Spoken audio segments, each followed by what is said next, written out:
بسم اللہ الرحمن الرحیم۔ ناپاک کپڑے کو کس قدر نچوڑنا ضروری ہے؟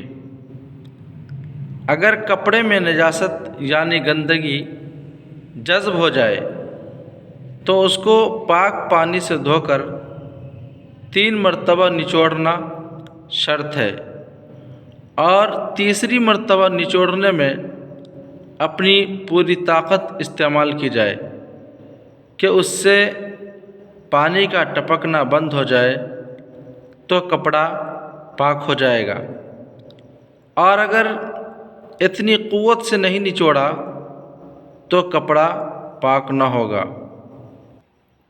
بدن کی طہارت کا طریقہ یعنی بدن کو پاک کرنے کا طریقہ۔ آدمی کا بدن یا کوئی سخت چیز اگر ناپاک ہو جائے تو اس پر سے نجاست یعنی گندگی کو زائل کر کے 3 مرتبہ پے در پے یعنی لگاتار پانی بہانا کافی ہے۔ کارپیٹ یا قالین کو پاک کرنے کا طریقہ۔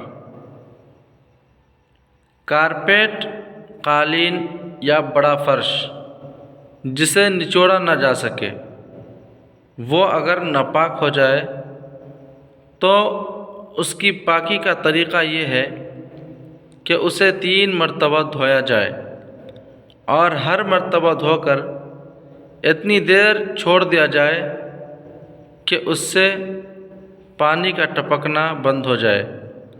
پوری طرح سوکھنا ضروری نہیں، 3 مرتبہ ایسا کرنے سے وہ فرش وغیرہ پاک قرار دیا جائے گا۔ ایسے فرش سے پانی سکھانے کے لیے وائپر اور صفائی مشین سے بھی مدد لی جا سکتی ہے۔